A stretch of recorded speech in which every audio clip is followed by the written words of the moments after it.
అని రాయబడి ఉంది. అంటే వివాహం చేసుకున్న దగ్గర నుంచి ముసలోళ్ళు అయిన దాకా వారికి పిల్లలు అనేది లేరంట, సంతాన ప్రాప్తి అనేది లేదట. వీరు ఏం చేస్తారు, జకర్యా చేసే పని ఏంటి అని మనం ఆలోచన చేస్తే, యూదయ దేశపు రాజైన హేరోదు దినాల్లో అబియా తరగతిలోనున్న జకర్యా అని ఒక యాజకుడుండేను అని రాయబడి ఉంది. అంటే జకర్యా యాజక ధర్మాన్ని చేసేటువంటి వాడు, యాజకుడు అని అర్థం అన్నమాట. యాజకుడు. వీరిద్దరు గురించి వాక్యం ఒకటి చెప్తుంది కదా, వీరిద్దరు భార్య భర్తలు ఇద్దరి మధ్య ఉన్నటువంటి ఆత్మీయమైన సహవాసం, భార్య భర్తల మధ్య ఉన్నటువంటి ఆ ఆత్మీయమైనటువంటి బాంధత్యం, దైవికమైనటువంటి లక్షణాలు ఏ విధంగా కలిగి వీరిద్దరు జీవించారు అనే విషయం ఇక్కడ మనకు అర్థమవుతుంది కదా. 6వ వచనంలో అంటాడు, వీరిద్దరూ ప్రభు యొక్క సకలమైన ఆజ్ఞల చొప్పునను న్యాయ విధుల చొప్పునను నిరపరాధులుగా నడుచుకొనుచు దేవుని దృష్టికి నీతిమంతులయ్యుండిరి అని వాక్యము వీరి గురించి చెప్తా ఉంది. ఎవరి గురించి? ఒక భార్య భర్తల గురించి. జకర్యా అనేటువంటి ఆయన, ఎలిజబెత్ అనేటువంటి ఆమెకి, వీరిద్దరికి వివాహం జరిగింది. వీరిద్దరు భార్య భర్తలు. వీరు ప్రభులో ఎలా ఉన్నారంట, ప్రభులో ఎలాగూ జీవించారట, ప్రభులో ఎలాగూ నడిచారట వాక్యం చెప్తుంది కదా. వీరిద్దరు ప్రభు యొక్క సకలమైన ఆజ్ఞల చొప్పునను న్యాయ విధుల చొప్పునను నిరపరాధులుగా నడుచుకొనుచు దేవుని దృష్టి కట్ట నీతిమంతులై ఉన్నారట. వీరి లక్షణాలు అవి. వీరు ప్రభు ఇచ్చినటువంటి ఆజ్ఞలు, సకల విధమైన ఆజ్ఞలు నడుచుకునే వాళ్ళట, న్యాయ విధుల చొప్పున నడుచుకునేవారట. 3వది నిరపరాధులుగా ఉండేవారట. 4వది దేవుని దృష్టికి నీతిమంతులై ఉండిరి అని వాక్యం చెప్తా ఉంది. కాబట్టి నీతిగా బ్రతకటం నేర్చుకోవాలి, నీతిగా జీవించడం నేర్చుకోవాలి.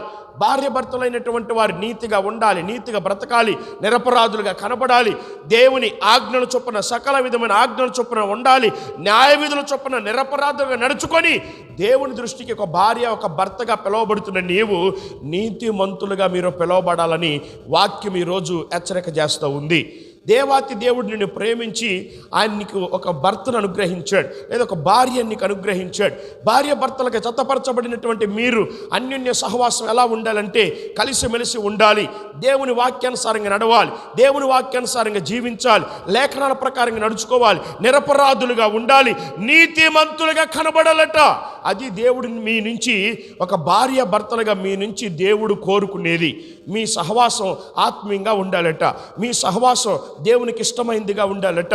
ఈ జకర్యా ఎలిజబెత్లు ఈ భార్య భర్తల యొక్క సహవాసం ఎలా ఉందంటే ఆత్మీయమైనటువంటి సహవాసం, ఇద్దరు కలిసి ఉన్నట్లుగా లేఖనాలు స్పష్టంగా మాట్లాడుతూ ఉన్నాయి. ప్రార్థించే విషయాల్లో, బైబిల్ చదువుకునే విషయాల్లో, దేవునికి మొరపెట్టే విషయాల్లో, దేవుణ్ణి ఆరాధించేటువంటి విషయాల్లో, అన్ని విషయాల్లో కూడా చాలా పర్ఫెక్ట్గా దేవుని భక్తి చేసిన భార్య భర్తలుగా కనబడుతూ ఉన్నారు. ఈరోజు దేవుడు నీకు భార్య స్థానం ఇచ్చాడు, ఈరోజు దేవుడు నీకు భర్త స్థానం ఇచ్చాడు. ఒక భార్య భర్తలుగా జతపరచబడినటువంటి మీరు ఇట్టి సహవాసం మీరు కలిగి జీవిస్తున్నారా?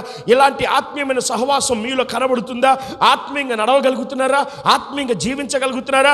భార్య భర్తలు ఇద్దరు కూడా జకర్యా ఎలిజబెత్ భార్య భర్తలు ఉన్నట్లుగా మీ ఆత్మీయ సహవాసాన్ని, జీవితాన్ని కూడా ఎలిజబెత్ జకర్యా లాగా మీ సహవాసాన్ని మీరు ముందుకు పెంపొందించుకోవాలట. అందుకే వాక్యం చెప్తుంది కదా, జకర్యా ఎలిజబెత్ల గురించి శ్రేష్టమైన వాక్యం, నిరపరాధులుగా ఉన్నారట, నీతిమంతులుగా కనబడ్డారట, నీతిమంతులుగా కనబడ్డారట. భార్య భర్తలైనటువంటి వారు ఎప్పుడు కూడా అబద్ధాలు ఆడుకోకూడదు, లేనిపోయిన మాటలు దాచిపెట్టుకోకూడదు, ఏది కూడా దాచుకోకుండా చాలా పర్ఫెక్ట్గా డైరెక్ట్గా మాట్లాడుకోవాలి. అలా ఉంటేనే ఆత్మీయ సహవాసం ముందుకెళ్తుంది. భర్త ఒక రకంగా, భార్య ఒక రకంగా ఉంటే ఆ సహవాసం ముందుకి వెళ్ళదు.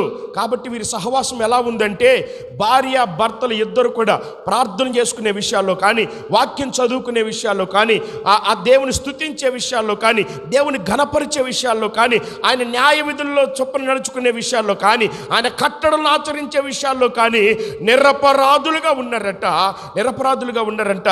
దేవుని దృష్టికట నీతిమంతులుగా కనబడ్డారట. దేవునికి స్తోత్రం చెప్పండి ఒకసారి. వివాహమైనటువంటి వారు, పెళ్ళిళ్ళు చేసుకున్నటువంటి భార్య భర్తలు ఇరువురు మీరు ఎలా ఉండాలంటే దేవుని దృష్టికి నీతిమంతులుగా కనబడాలి అని వాక్యం చెప్తా ఉంది. మరి నీతిని కనపరుస్తున్నారా? నీతిని కనపరుస్తున్నారా? నీతిగా బ్రతకగలుగుతున్నారా? నీతిగా నీ కుటుంబాన్ని ముందుకు తీసుకెళ్ళగలుగుతున్నారా? నీతిగా భార్య భర్తలైనటువంటి వారు జీవించగలుగుతున్నారా? నిరపరాధులుగా కనబడుతున్నారా? నిరపరాధులుగా కనబడాలి, నీతిమంతులుగా జీవించాలట. నీతి చాలా ప్రాముఖ్యమైనది. అవినీతి పనులు మనం చేయకూడదు. అవినీతి పనులు, అవినీతి నడత, అవినీతి ప్రవర్తన, అవినీతి మాటలు, అవినీతి పనులు చేయకూడదు. దేవుని పరిశుద్ధ లేఖనాలు మనం ఆలోచన చేయగలిగితే, ఆత్మీయతలో భార్య భర్తలైన వారు ముందుకు సాగాలంటే భర్త ప్రార్థన పరుడుగా ఉంటే భార్య కూడా ప్రార్థన పరురాలుగా ఉండాలి. అలా ఉంటేనే దేవునిలో ఆత్మీయంగా ముందుకు వెళ్ళగలుగుతారు. దేవునికి స్తోత్రం కలుగును గాక. భార్య ప్రార్థన పరురాలుగా ఉంటే భర్త కూడా ప్రార్థన పరుడుగా ఉండాలి. అలా ఉంటేనే మీ ఆత్మీయమైన సహవాసము ముందుకు కొనసాగుతుంది.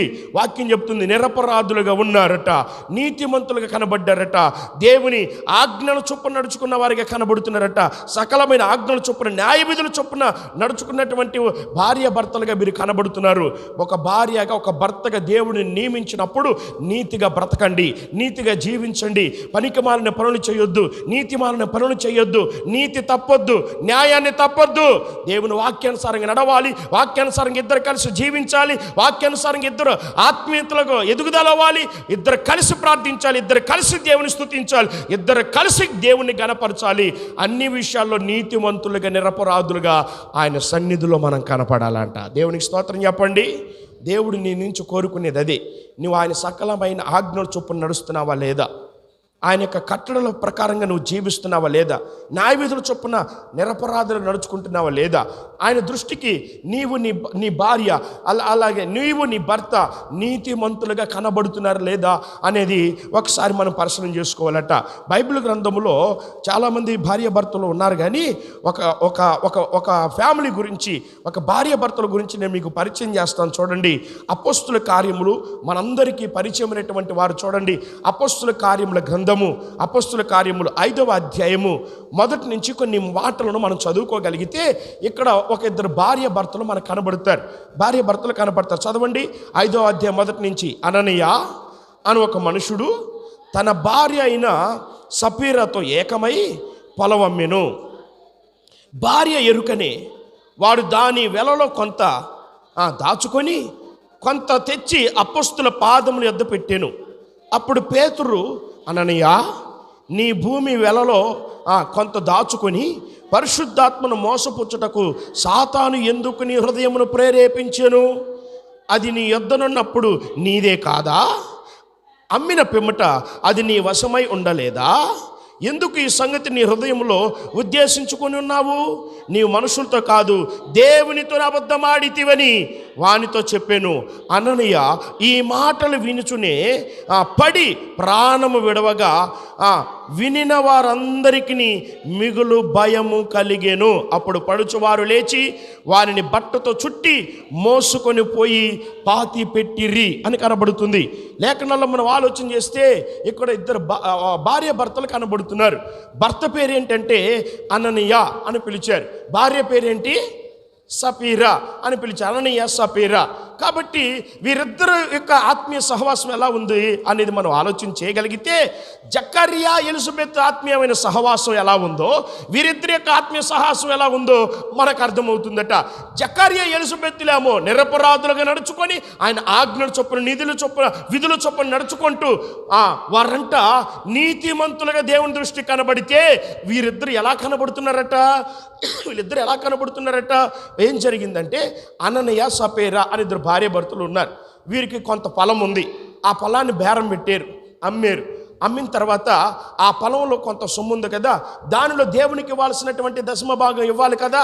ఆ దశమ భాగం ఇవ్వకుండా ఏం చేశారంటే, సగం వారి దగ్గర ఉంచుకొని సగం తెచ్చి ఇచ్చారట. సగం తెచ్చి దేవుని సేవకుని ఎదుట నిలబడిపోయారట. దేవుని సేవకుడికి దేవుడు బయలుపరిచి దేవుడు సేవకుడి దగ్గర అడుగుతున్నాడు అనమాట. ఏమని? పేతురు అంటున్నాడు. పేతురు అనే సేవకుడు అననీయని అడుగుతున్నాడు, అననీయ, నీ భూమి వెలలో కొంత దాచుకొని పరిశుద్ధాత్మను మోసపుచ్చుటకు సాతాను నీ ఎందుకు ప్రేరేపించెను అని మాట్లాడటం ప్రారంభించాడు దేవుని సేవకుడు. ఆయన అడిగాడు, అయ్యా నువ్వు ఇంతకే అమ్మేవా నీ భూమిని అంటే ఆయన ఏమన్నాడు తెలుసా? అవునయ్యా ఇంతకే అమ్మి తిని అని అబద్ధం ఆడాడట. దేవుని లేఖనాలు మనం ఆలోచన చేస్తే ఇక్కడ ఈ భర్త ఏం చేస్తున్నాడంటే అబద్ధం ఆడుతున్నాడట. ఎవరితో అబద్ధం ఆడుతున్నాడు? సామాన్యమైన మనుషులతో అబద్ధం ఆడితే ఎలా ఉండేదో ఎవరితో ఆడుతున్నాడంట? పరిశుద్ధాత్మ దేవునితో, దేవుని సేవకునితో అబద్ధం చెబుతున్నాడట. అబద్ధం ఆడుతున్నా, అవునయ్యా ఇంతకే అమ్మే అన్నాడట. అప్పుడు పరిశుద్ధాత్మ దేవుడు దైవజనుడైన పేతురుకు బయలుపరిచాడు. పేతురు గారు అంటే ఎందుకయ్యా అపవాదైన సాతాను ఎందుకు ఈ స్థితికి తీసుకొచ్చింది అని మాట్లాడుతూ ఉన్నాడట. అపవాదైన సాతాను ఎందుకు నీ హృదయాన్ని ఎలాగ ప్రేరేపించింది అని చెప్పన్నాడట. అది నీ యొద్దనున్నప్పుడు నీది కాదా? అమ్మిన పెంపట అది నీ వశం అయి ఉండలేదా? ఎందుకు ఈ సంగతి నీ హృదయంలో ఉద్దేశించుకున్నావు? నీవు మనుషునితో కాదు, ఎవరితో అబద్ధం ఆడాడంట? దేవునితో అబద్ధము వాడితివి అని ఆయనతో చెప్పాడట. ఇక్కడ ఈ భార్య భర్తలు ఎలా కనపడుతున్నారంటే అబద్ధికులుగా కనబడుతున్నారు. ఈ భర్త ఎవరితోనంట? మనుషులతో కాదంట. ఎవరితో అబద్ధం ఆడాడంట? దేవునితోనే అబద్ధం ఆడాడట. సృష్టికర్త అయిన దేవునితో అబద్ధం ఆడితే మనం ఆయన ఎదుట నిలబడగలుగుతామా? ఆయన ఎదుట మనం అబద్ధం ఆడగలిగితే, అబద్ధం ఆడితే ఆయన ఎదుట మనం జీవించగలుగుతామా? జీవించలేము. కాబట్టి ఆ మాట ఎప్పుడైతే సేవకుడు అన్నాడు ఎందుకు నువ్వు దేవునితో అబద్ధం ఆడితేవని చెప్పాడో అననయ్య అంట ఈ మాటలు వినిన వెంటనే అక్కడికే పడిపోయి ఏమయ్యాడంట? ప్రాణము విడిచాడట. అక్కడున్న వారందరికీ మిగులు భయము కలిగిందట. చాలా భయపడ్డారట. దేవునితో మనం అబద్ధము ఆడకూడదు, దేవునితో మనం అబద్ధాలు చెప్పకూడదు. దేవునితోనే పరిశుద్ధాత్మ దేవుని మోసం చేస్తున్నాడట, అబద్ధం ఆడుతున్నాడట. అబద్ధం ఆడుతూ ఉన్నాడు. అబద్ధం ఆడినందుకు ప్రాణం విడిచాడు, ప్రాణం పోయింది. జాగ్రత్త. భార్య భర్తలైనటువంటి వారు ఒకరికి తెలియకుండా ఒకరు అబద్ధాలు ఆడుకోకూడదు. ఏదైనా ఉంటే మొహాన్ని మాట్లాడుకోవాలి. ఈ భార్య భర్తలు ఏం చేశారంటే దేవునికి ఇవ్వాల్సింది ఇవ్వకుండా సొంత దాచిపెట్టుకొని సొంత తీసుకొని వచ్చారంట. అమ్మ మనం ఇంతకే అమ్మేమని చెబుదాం, ఇంతే వచ్చిందని చెబుదాం, మన పొలం ఇంత వెలకే అమ్మేమని చెబుదాం అని చెప్పి ఇంటి దగ్గర మాట్లాడుకొని వచ్చారు. నేను వెళ్ళిన తర్వాత 2-3 గంటల తర్వాత నువ్వు రా అని చెప్పాడట. ఈయన వెళ్ళాడు, అబద్ధం ఆడాడు, ప్రాణం విడిచాడు. పడుచువారు ఒకటి వచ్చి గొడ్డతో చుట్టి అతను తీసుకుని వెళ్ళి పాతి పెట్టి వచ్చారట. వాళ్ళు పాతి పెట్టి వచ్చి రాక మునిపి ఈ లోపల అననీయ భార్య అయినటువంటి సపేరా గారు బయలుదేరిందట దేవుని సేవకుడి దగ్గరికి. సపేరా గారి బయలుదేరి వచ్చిందట. ఆమెను కూడా ఆడవటం ప్రారంభించాడంట. చూడండి లేఖనాలు మనం పరిశీలించేద్దాం. చూడండి 5వ వచనం చదువమ్మా. 5వ వచనం చదువు. అననీయ ఈ మాటలు వినుచునే పడి ప్రాణము విడవగా వినిన వారందరూ మిగులు భయము కలిగేను. అప్పుడు పడుచువారు లేచి వారిని బట్టతో చుట్టి మోసుకొని పోయి పాతి పెట్టిరి. ఇంచుమించు 3 గంటల సేపటికి వాని భార్య జరిగినది ఎరుగక లోపలికి వచ్చెను. అప్పుడు పేతురు మీరు ఆ భూమిని ఇంతకే అమ్మితిరా? నాతో చెప్పమని ఆమెను అడిగాను. అందుకు ఆమె ఇంతకే అని చెప్పిందట. అందుకు పేతురు ప్రభు యొక్క ఆత్మను శోధించుటకు మీరెందుకు ఏకీభవించితిరి?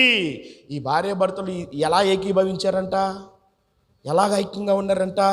ప్రభు యొక్క ఆత్మను శోధించటానికి ఏకీభవించిన వారిగా కనబడుతున్నారట. ఆయన పాతిపెట్టి రాగానే 3 గంటలకు వచ్చిందేమో.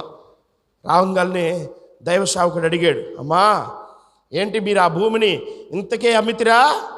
అవునయ్యా అంతకే అమ్మేమయ్యా అని చెప్పిందట. అందుకు పేతురు అంటున్నాడు ప్రభు యొక్క ఆత్మను శోధించుటకు మీరు ఎందుకు ఏకీభవించితిరి? ఇదిగో నీ పెనిమిటి పాతి పెట్టిన వారి పాదములు వాకిటినే ఉన్నాయి, వారు నిన్ను మోసుకొని పోవుదురని ఆమెతో చెప్పాడట. వెంటనే ఆమె కూడా ఏమైంది? అతని పాదముల యొద్ద పడి ప్రాణము విడిచెను. ఆ పడుచువారు లోపలికి వచ్చి ఆమెను చనిపోయిందని చూసి ఆమెను మోసుకొని పోయి ఆమె పెనిమిటి యొద్ద పాతి పెట్టిరి అని రాయబడి. వీరిద్దరూ కలిసి జీవిస్తున్నారు, కలిసి బ్రతుకుతున్నారు, కలిసి దేవుని సన్నిధికి వస్తున్నారు. కానీ వీరిద్దరు ఆత్మీయమైన సహవాసం, ఆత్మీయమైన జీవితం ఎలా ఉందంట? దేవాతి దేవుడు ప్రభు అయిన దేవుని యొక్క ఆత్మను శోధించటానికి వీరిద్దరు ఏకమయ్యారట. వీరిద్దరు ఎవరిని శోధించారంట? దేవుని యొక్క ఆత్మను శోధించారట. దేవుని యొక్క ఆత్మను శోధించారంట. అందుకే వాక్యం అంటుంది ప్రభు యొక్క ఆత్మను శోధించటకు మీరెందుకు ఏకీభవించితిరి అని వాక్యం సెలవిస్తూ ఉంది. భార్య భర్తలుగా నిలబెట్టిన నిన్ను, ఒక భర్తగా ఉన్న నీవు, ఒక భార్యగా ఉన్నటువంటి నీవు, నీ ఆత్మీయమైన సహవాసం ఎలా ఉండాలో తెలుసునా? జకర్యా ఎలిసబెతులు ఏ విధంగా నిరపరాధులుగా నడుచుకొనుచు దేవుని దృష్టికి నీతిమంతులుగా బ్రతికారో, నీతిమంతులుగా జీవించారో, ప్రార్థన పరులుగా ఉన్నారో, అలాగా ఒక భార్యగా ఉన్న నీవు, ఒక భర్తగా ఉన్న నీవు జకర్యా ఎలిసబెతులాగా నువ్వు జీవించాలి. దేవునికి స్తోత్రం కలుగును గాక. అననీయ సపేరలాగా అబద్ధాలాడేవారిగా ఉండకూడదు. భర్తకు అబద్ధం చెప్పకూడదు, నీవు భార్యకు అబద్ధం చెప్పకూడదు. ఉన్నది ఉన్నట్టు మాట్లాడుకోవాలి. పాప పని చేయటానికి, అబద్ధం ఆడటానికి, దేవుని ఆత్మను శోధించటానికి ఏక మనసు కలిగిన వారిగా ఉన్నారంటే వీరిద్దరు కలిసిపోయారు, ఒక మాట మీద ఉన్నారు. నువ్వు కూడా మందిరంలోకి వచ్చి అట్లాగే అబద్ధం చెప్పు, నువ్వు కూడా అయ్యగారికి వచ్చి అదే అబద్ధం చెప్పు, నేను కూడా ఇంతకే నమ్మానని చెబుతా అని అబద్ధం ఆడినందుకు, దేవుని ఆత్మను శోధించినందుకు ప్రాణము వదిలివేశారు, మరణమైపోయారట. తీసుకెళ్ళి పడుచువారు ఎక్కడ? ఇద్దరిని పక్కనే పాతి పెట్టారట. అయితే ఒక భార్యగా, ఒక భర్తగా ఉన్న నీకు అలాంటి జీవితం కాదు ఉండాల్సింది. దేవుడు చెప్పాడు కదా, జకర్యా ఎలిసబెతుల యొక్క ఆత్మీయ జీవితం కలిగి మనం జీవించాలంట. దేవునికి స్తోత్రం చెప్పండి. జకర్యా ఎలిసబెతుల గురించి వాక్యం ఏం చెబుతుందట? దేవుని సకలమైన ఆజ్ఞల చొప్పులను, వారు కట్టడల చొప్పులను నిరపరాధులుగా నడుచుకొనుచు దేవుని దృష్టికి ఎలా ఉన్నారంట? నీతిమంతులుగా కనబడ్డారంట. దేవునికి స్తోత్రం చెప్పండి ఒకసారి. కాబట్టి ఒక భార్యకు, ఒక భర్తకు ఉన్న నీవు నీతిమంతులుగా దేవుని దృష్టికి కనపడాలి. దేవునికి ఇష్టమైన ప్రజాంగంగా నువ్వు ఉండాలి. దేవుని ఆశీర్వాదం పొందుకోవటానికి నువ్వు సిద్ధమవ్వాలి. అననీయ సపేరాలాగా ఆశీర్వాదాన్ని కోల్పోవద్దు. అననీయ సపేరాలాగా అబద్ధాలు ఆడొద్దు. అననీయ సపేరాలాగా దేవుని ఆత్మను శోధించొద్దు. అననీయ సపేరాలాగా దేవునితో అబద్ధము ఆడొద్దు. పరిశుద్ధాత్మను మోసము చేయొద్దు. పరిశుద్ధాత్మను మోసం చేయటం ద్వారా ఏం జరిగింది? వారిద్దరికీ మరణం అనేది సంభవించిందట. శాపానికి గురవద్దు. కాబట్టి జకర్యా ఎలిసబెతులాగా నిరపరాధులుగా ఉండి నీతిమంతులుగా కనపడి ఆయన ఆశీర్వాదాన్ని పొందుకున్న వారిగా మన జీవితాలు సిద్ధపరచుకుందాం. దేవుడు తన వాక్యాన్ని మన వెడికిల్లో ఫలింపచేయునుగాక. ఆమేన్. ప్రార్థన చేసుకుందాం. పరిశుద్ధుడా, దయగలిగిన తండ్రి, ప్రియుడైన దేవానికి వందనాలు నాయన. ఈరోజు ప్రత్యేకంగా ఇద్దరు భార్య భర్తల గురించి మాకు తెలియజేశావు నాయన. అననీయ సపేరాలు నాయన పరిశుద్ధాత్మను మోసపరిచారయ్యా. దేవుని ఆత్మను శోధించిన వారిగా కనబడుతున్నారు, అబద్ధము ఆడిన వారిగా కనబడుతున్నారు నాయన. ప్రాణాన్ని వదిలివేసుకున్నారు తండ్రి. అలాంటి జీవితం మాలో ఉంటే తొలగించండి అయ్యా. అబద్ధపు జీవితం, అబద్ధపు నడత, అబద్ధపు ప్రవర్తన మాలో నుంచి తీసివే తండ్రి. జకర్యా ఎలిసబెతులాగా మేము జీవించాలి. జకర్యా ఎలిసబెతులు ఆయన నీ సకలమైన ఆజ్ఞల చొప్పున నడిచారు, న్యాయ విధుల చొప్పున నడిచారు. నీ దృష్టికి నిరపరాధులుగా కనబడ్డారు, నీ దృష్టికి నీతిమంతులుగా కనబడ్డారయ్యా. అలాంటి నీతి మాకు దయచేయు ఆయన. నీతిగా బ్రతకాలి, నీతిగా జీవించాలి, నీతిమంతులుగా నడవాలయ్యా. నాయన సహాయం ఇచ్చాడు. ఆయన స్త్రీలైన నాయన వారందరికీ ఎలిసబెతు లాంటి భక్తి, ఎలిసబెతు లాంటి ప్రార్థన, ఆత్మీయత దయచేయండి నాయన. పురుషులైనటువంటి వారికి జకర్యా లాంటి ప్రార్థన, జకర్యా లాంటి విశ్వాసం, జకర్యా లాంటి భక్తి నాయన బిడ్డలకు దయచేయండి ప్రభువా. నాయన సహాయం ఇచ్చాను ప్రభువా. మంచి భార్య భర్తలుగా నడవటానికి కృప దయచేయండి. జకర్యా ఎలిసబెతులు ఏ విధంగా నాయన కలిసి ఆత్మీయ సహవాసంలో ముందుకెళ్ళారో అటు రీతిగా ప్రార్థన విషయంలో, ప్రార్థించే విషయంలో, వాక్యం చదువుకునే విషయంలో, నేను కీర్తించే విషయంలో, నేను ఆరాధించే విషయంలో ప్రభువా, నేను గణపరిచే విషయంలో ప్రభువా, ఇద్దరు కలిసి నిన్ను సేవించాలి నాయన. అలాంటి భక్తి బిడ్డలకు దయచేయండి. నేను సహాయం వాక్యం వింటున్నటువంటి శబ్దంతో దగ్గరగా దూరంగా వినిచే హృదయాలను మీరు దర్శించయ్యా. జకర్యా ఎలిసబెతు లాంటి నాయన ప్రభు భక్తి నాయన వారికి దయచేయండి. నీ కృపలో విస్తరింపచేయండి ఆయన. విన్న మాటలు ప్రతి బిడ్డ హృదయం నీరు కట్టి ఫలింపచేయండి. వాక్యానుసారమని జీవితాల బిడ్డలకు దయచేయమని నజరేయుడైన యేసుక్రీస్తు నామములో అడిగి వేడుకొని ప్రార్థిస్తూ స్తుతిస్తున్న మా ప్రియ పరలోకపు తండ్రి. ఆమేన్. ఆమేన్. దేవుని స్తోత్రం. ఆ కీర్తన పాడుతుండగా ఆ సమర్పణ జరుగుతుంది. అందరూ పైకి లేచి నిలబడి దేవునికి కీర్తన పాడి హృదయపూర్వక